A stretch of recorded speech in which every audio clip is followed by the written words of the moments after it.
손 움직임 말고 어깨랑 몸 움직임도 같이 보세요. 저 허리랑 어깨 부분도 다 움직이는 거 보이십니까? 저렇게 중간에 이렇게 막 괴롭히고 막 이렇게 해도 어깨도 돌려가고 허리도 움직이고 몸도 약간 엉덩이도 백쪽 이렇게 내밀었다가 머리도 숙였다가 전체적으로 다 알아서 스테빌라이징을 한다는 겁니다. 이거를 각각의 모터를 다 계산해서 프로그래밍을 넣은 게 아니라는 거죠.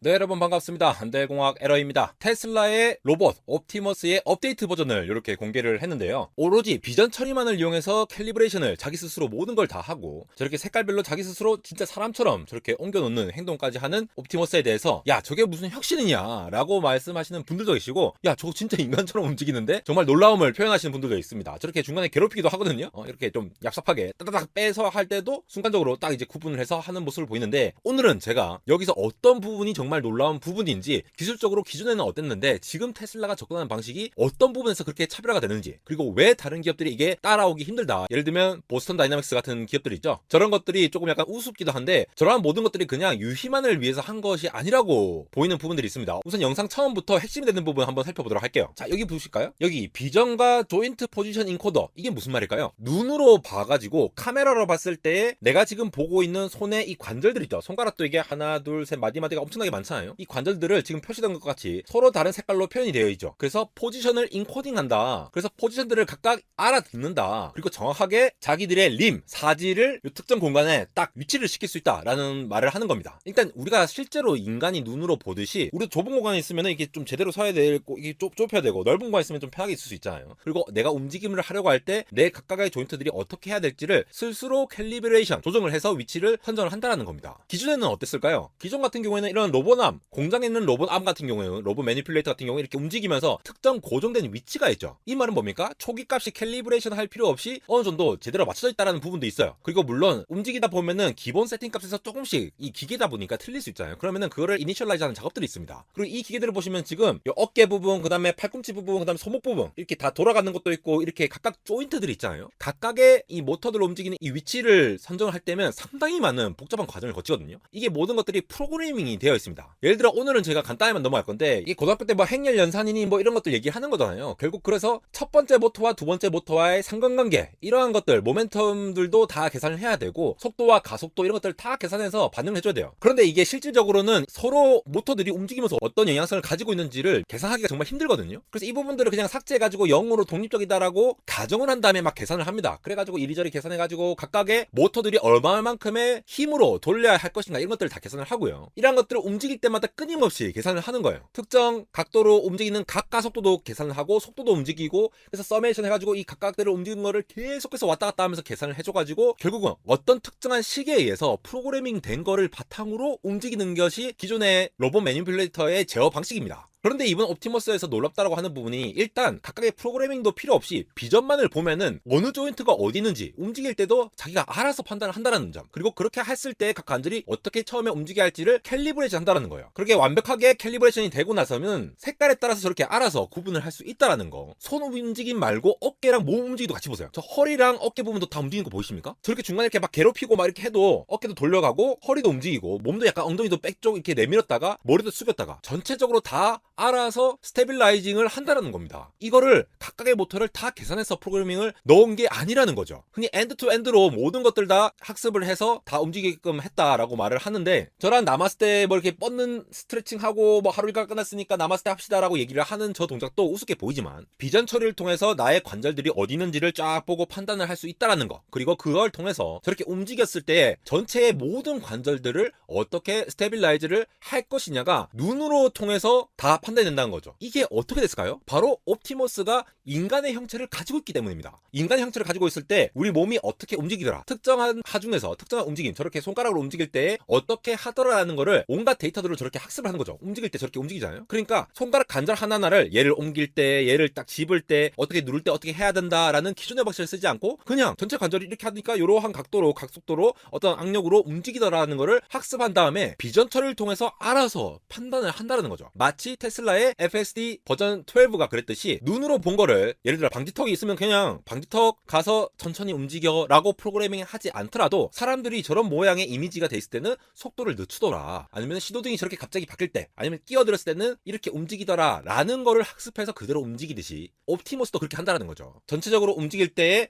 허리를 이렇게 빼꼼 내밀어서 균형을 잡더라, 이런 것들을 학습을 한다는 겁니다. 기존에 이러한 로봇 매니플레이터, 로봇 안 같은 경우에는 특정한 프로그램이 되어 있는 거죠. 저런 각 모터들이 저렇게 움직여라, 이렇게 움직여라 라는 거를 한 다음에 맨 끝단에 있는 부분이 어떻게 어느 힘으로 움직였을 때에 최종 말단에 있는 저 버튼을 누를 수 있을 것인가를 계산을 할 필요가 있다는 거. 그러니까 각각 모터마다 얼마나만큼의 파라미터를 직접 계산해서 집어넣어야 되는데 이거는 비전처를 통해서 학습된 걸로 추론을 해서 나온다. 그래서 이게 놀랍다라고 하는 겁니다. 어떤 특정한 힘을 주어졌을 때에 계속 움직이면서 그 오차를, 여기 2라고 보이죠? 실제로 적용하는 이 오차를 계속 계산한 다음에 이 오차를 계속 줄여나가는 방식으로 정밀도를 제어를 합니다. 예전에 기존에 있던 로보틱스 같은 경우에는 이러한 에러를 점점 줄이면서, 실시간으로 저 에러를 줄이면서 얼마나 자연스럽게 움직여가는지, 그래서 가속도와 모터를 이렇게 잘 매끈하게 할 수 있는지가 관건이었다면은 보스턴 다이나믹스 같은 게 그렇죠. 그러니까 진짜 인간같이 잘 만들었잖아요. 근데 그게 아니라 비전 처리만을 통해서도 저게 가능하다라는 부분, 정말 놀라운 부분입니다. 예전에 일론 머스크가 그런 말을 했죠. 사람의 형체를 가지고 있는 상태로 로봇을 만드는 게 허풍이나 뭐 이런 게 아니라 이게 제일 값싸고 이게 제일 효율적이라고 보기 때문이라는 거죠. 왜냐, 사람만이 할 수 있고 하는 동작들을 최대한 비전을 통해서 판단을 내릴 수 있는 그런 AI만 발전이 된다면은, 그것만 개발이 된다면은 오히려 다른 특정한 뭐 사족 보행이라던가 이런 것들을 가져갈 필요가 없다는 거예요. 사람 자체의 움직임을 그대로 학습하면 되니까 지금 저렇게 보이듯이 학습을 해서 하면은 훨씬 더 효율적이다. 그리고 그거를 지금 점차 이렇게 빠른 시기에 실현을 해 나가고 있다고 보시면 되겠습니다. 이미 AI 데이 2 때도 이 손에 대한 덱스트러스한 이 접근에 대해서 굉장히 많이 강조를 했는데 6개의 액추에이터를 가지고 있고 11개의 자해도를 가지고 있는 이러한 구조에서 적응적으로 저렇게 딱 이제 집을 수 있도록 하는 것들, 저런 것들이 일단 기계적으로 저러한 스펙을 지원을 한다는 거예요. 근데 저걸 실제로 움직일 때는 어떻게 한다? 엔드 투 엔드로 비전 처리로 학습했을 때 이러한 물체는 이렇게 집어야 돼 라는 거를 지금 열심히 보고 있다라는 거죠. 비전 처리를 통해서 사지를 보고 어떠한 형태로든 각각의 조인트, 이 모터들이 어디에 있다라는지, 액추에이터가 어디 있는지를 스스로 판단할 수 있고, 그걸 통해서 자기들이 어떻게 캘리브레이션 한 다음에 얘네들이 어떻게 움직이겠다라는 거를 스스로 처리를 할 수가 있다고 하면은, 예를 들어 메가팩토리에 이러한 옵티머스가 엄청나게 많이 들어간다, 테슬라 생산 공장에서, 자동차 생산 공장에서 이거를 엄청나게 많이 활용할 수 있을 때 이것조차도 효율성이 높아진다는 거죠. 그리고 이전에 말씀드렸다시피 액추에이터의 가까이 종류를 여러 가지 다루는 게 아니라 이것조차도 매스 프로덕션을 위해서 굉장히 간단한 구조로 몇 개의 모델로만 만들어서 판단하고 있는데, 그 나머지 모든 부분들을 비전 처리, 이걸 통해서 하고 있음을 보이고 있는 거예요. FSD 버전 12를 통해서도 그러한 것들을 보여줬는데 비슷한 방식으로 옵티머스에서 적용할 수 있다. 1년 전만 하더라도 제가 기우뚱 막 이랬던 시절이 있는데 이렇게나 빨리 발전하고 있는 모습, 상당히 놀라운 점은 확실한 것 같습니다. 이렇게 나날이 발전하는 테슬라의 옵티머스를 바라보니 당장 내년 가을쯤에는 옵티머스의 움직임이 얼마나 대단할지, K-팝에도 적용돼서 정말 멋진 댄서도 탄생하는 것이 아닌지 너무나도 궁금한 안달공학 에러였습니다.